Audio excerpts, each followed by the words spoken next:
अस्सलाम वालेकुम। आप देख रहे हैं रियलिटी नाउ। मैं हूं अली सरवर। सबसे पहले लाखों करोड़ों और दुरूद सलाम हुजूर अकरम सल्लल्लाहु अलैहि वसल्लम की ज़ात अक़दस पर। खबरें बहुत सारी हैं, और मैंने आपसे कहा था कि एक बड़ी अहम चीज़ मैं जिस पर बात करूंगा वो है ये जो हमें ताना दिया जाता है, हर दूसरे दिन उठ खड़ा होता है कोई ना कोई शख्स और कहता है कि ये तो महाजिर, ये तो लुट पिट कर भूखे नंगे आए थे और सिंध में बड़ी जनाब दूध शहद की नहरें बहाई हुई थी इन्होंने, और यहाँ जन्नत नज़ीर खित्ता था ये।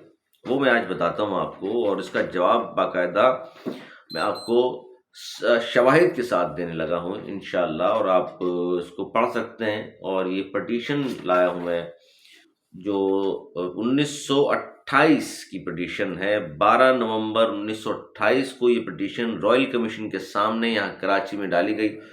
जो पढ़ना चाहते हैं, ये पटिशन आज भी मौजूद है, और इस पर फैसला क्या हुआ था वो भी मौजूद है। माफ़ कीजिएगा।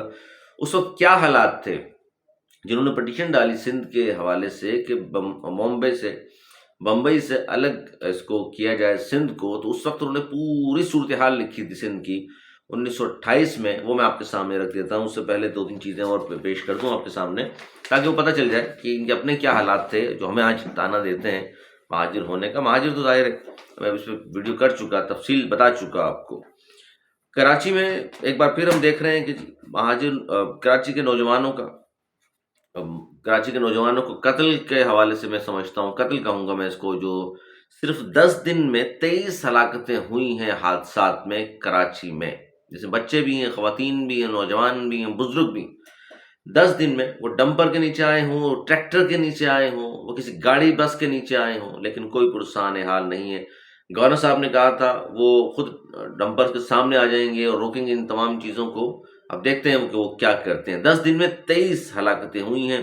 कराची का नौजवान कभी ज़ाहिर डंपर की जद में आके मर रहा है, कभी वो डाकुओं की गोली से मर रहा है, कभी मोबाइल छीन जाता है, कभी लूट लिया जाता है घर वालों को, कभी बहनों बेटियों की तस्लील होती है घर के दरवाजे पर। कोई नहीं पूछ रहा, कोई नहीं पूछ रहा। पता नहीं किसको आपने वोट दिए थे, किसको नहीं दिए थे, लेकिन जो जीते हैं बहरहाल वो आवाज़ उठा रहे नहीं उठा रहे वो आप बेहतर जानते हैं। लेकिन क्या पहले भी ऐसे ही होता रहा है कराची वालों के साथ, ये भी बताना है आपने मुझे। कराची की सड़कों पर ज़ाहिर है मौत का रक्स है, और दूसरी जाने पूरा कराची खोद के डाल दिया। जहाँ चले जाएं आप, धूल मिट्टी, पूरे रोड खराब, हर जगह ट्रैफिक जैम। अब तो मेयर भी सिंध हुकूमत, पीपल्स पार्टी का है, सिंध हुकूमत पीपल्स पार्टी का, वफाक में पीपल्स पार्टी मौजूद।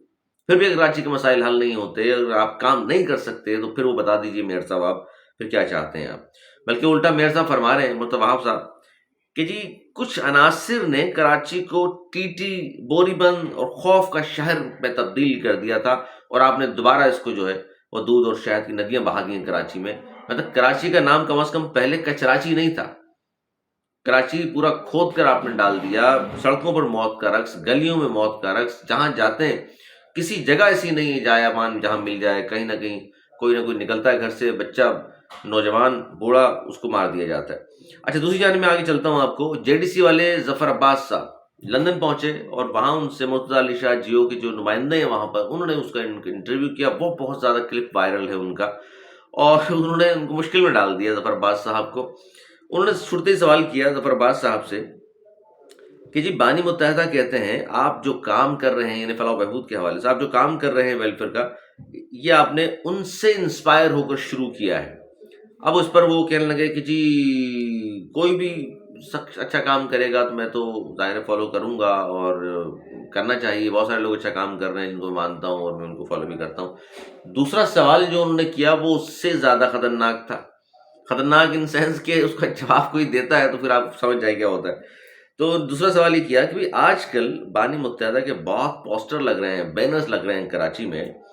बानी मुत्तहदा की क्या आज भी पॉपुलैरिटी है कराची में? हकीकत क्या है आप बताएं। आप तो रोड पर होते हैं वहाँ सारा दिन, आपका तो लोगों से मिलना जुलना है, रोजाना सड़कों पर देखते हैं आप तो लोगों को। तो उन्होंने कहा जी देखिए, हमने वीडियो बनाने से पहले जो बात कही थी वो सही थी। तो जिस पर उन्होंने दोहराया कि आपने तो ये कहा था कि बिल्कुल जी उनकी पॉपुलैरिटी भी है और वो रेलेवेंस भी हैं और लोग भी हैं उनके। तो उन्होंने कहा कि बिल्कुल लोग अभी तक पसंद करते हैं उन्हें, और अभी तक उनको लोग पसंद करते हैं। फिर सवाल हुआ कि यानी बाहर रहने के बावजूद माइनस नहीं हो सके बानी मुत्तहदा? तो उन्होंने कहा कि जी ऐसा ही है और सबको सब कुछ पता है, और फिर वो हंसने लगे। یہ ویڈیو کلپ بڑا وائرل ہو رہا ہے، لوگ کہہ رہے ہیں کہ جی یہ دیکھیے ظفر باز صاحب نے کیا کہہ دیا، کہ ریلیونس ہے آج بھی، وہ پاپولر ہے آج بھی وہ، اب کیا ہوگا، اب تو کراچی ایئرپورٹ پہ اتریں گے اور پھر دیکھا جائے گا پھر. لیکن بہرحال انہوں نے یہ کہہ دیا ہے، اب کیا ہوتا ہے وہ بات کی بات ہے بہرحال. اور اب میں وہ چیز سامنے رکھ دوں آپ کو کہ کیا کچھ ہو رہا ہے اس شہر میں. اچھا جی، سیپریٹ جو ہوا تھا سندھ فرام بامبے پریزیڈنسی، یہ پٹیشن آپ پڑھ سکتے ہیں، یہ موجود ہے، اور جس کی میں ڈیٹ بھی آپ کو بتا رہا ہوں کہ 12 نومبر 1928 کو اس پٹیشن داخل کی گئی. اور پٹیشن صرف ہمارے سندھی بھائیوں کی طرف سے نہیں، 7 کروڑ ہندوستانیوں کی مسلمانوں کی جانب سے یہ پٹیشن دی تھی. اور یہ دیکھ لیجیے آپ کہ اس میں سندھ کو ممبئی سے علیحدگی کا مقدمہ اور سندھ کو ممبئی سے علیحدگی کا مطالبہ سب سے پہلے، یہ بھی بتا دوں آپ کو، کسی مسلمان نے نہیں کیا، کہ سندھی مسلمان نے نہیں کیا. کس نے کیا یہ؟ جی میں بتاتا ہوں آپ کو. سب سے پہلے یہ مطالبہ 1913 میں ایک ہندو نے کیا تھا.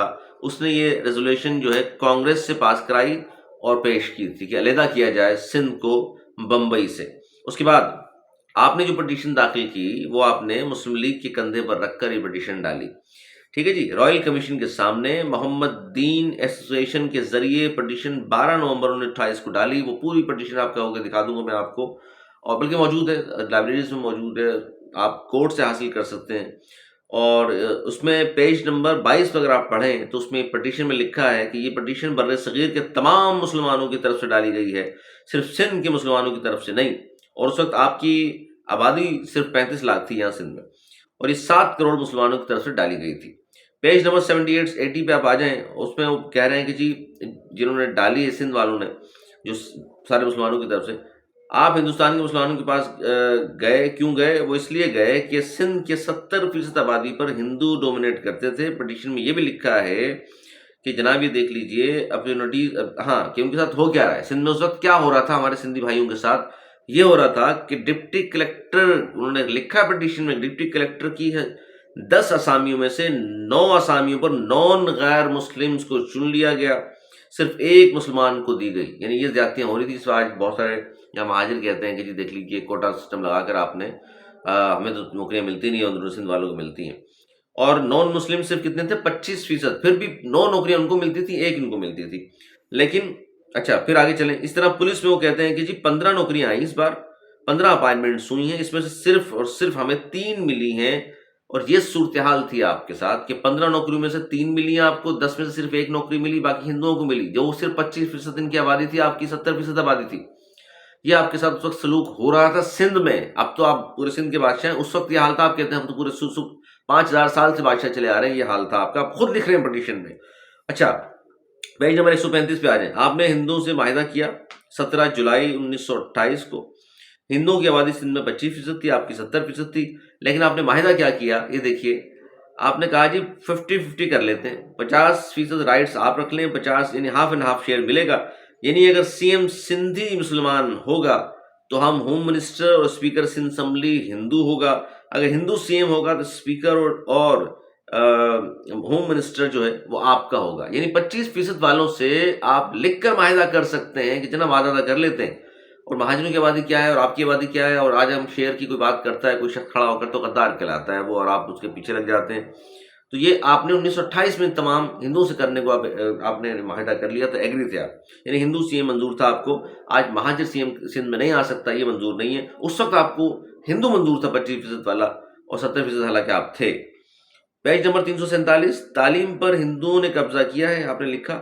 حالانکہ آبادی 25%، اور آپ کہتے ہیں جو 40% لینڈ کے وہ مالک ہیں، جو 25% جن کی آبادی تھی، 30% لینڈ ہم نے گروی رکھ دی.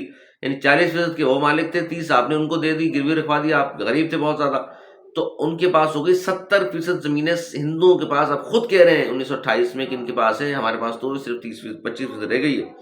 اور اب میجارٹی میں رہنے والوں کے پاس صرف 30% لینڈ رہ گئی ہے. یعنی 70% زمین کے ہندو مالک ہو چکے ہیں.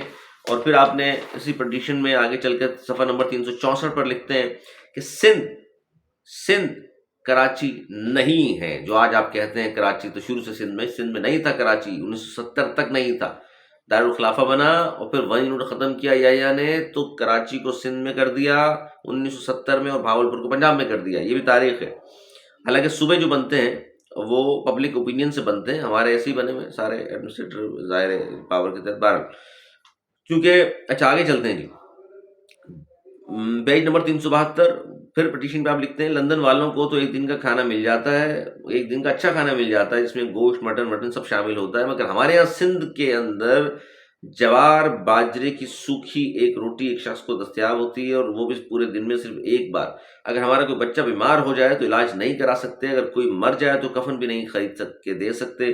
जो सिंध का जिम्मेदार मुसलमान है वो भीख मांगने पर मजबूर हो चुका है, क्योंकि ज़ाहिर है 30% ज़मीनें भी अपनी गिरवी रखवा दी हिंदुओं के पास आपने। गुर्बत का ये आलम था उस ज़माने में, जो हमें कह रहे हैं कि जी आप तो भूखे नंगे आए थे, ठीक है।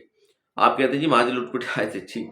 सवाल नंबर 371, अगर लैंड रेवेन्यू एक्ट को अमेंडमेंट नहीं किया गया तो सूरत हाल ये होगी कि जो सिंध का जमींदार है उसकी ओनरशिप हमेशा के लिए ज़मीन पर से ख़त्म हो जाएगी। आप लिख रहे हैं ये पिटीशन में 1928 में, यानी 30% जो बची है वो भी परमानेंटली चली जाएगी, यानी टैक्स रिड्यूस ने किया तो वो चली जाएगी आपके हाथ से। तो ये सूरत हाल उस वक्त थी 1928 में, और ये हमें कह रहे हैं जी 1947 में कि ये भूखे नंगे आए थे और हम यहाँ अयाशियाँ कर रहे थे और हमारा तो यहाँ बड़ा कुछ असर सूख था और फलाना था। फिर वो जब हम आए तो एक माहिदा हुआ, नेहरू पैक्ट आप मैंने बताया भी था, उसके तहत जो ज़मीनें सिंधियों के पास और हिंदुओं के पास थी 70%, वो वहाँ से आने वाले हिजरत करने वाले महाजरीन को मिलनी थी, वो कहाँ मिली हमें, उस पर कौन काबिज़ है आज। तो ये पटिशन जिसका मैं हवाला दे रहा हूँ 12 नवंबर 1928 की, आज भी कोर्ट में मौजूद है, लाइब्रेरीज में मौजूद है, पढ़ लीजिए। ये आपने खुद की थी, और ये मुतालबा सबसे पहले किसने किया था सिंध को मुंबई से अलग करने का।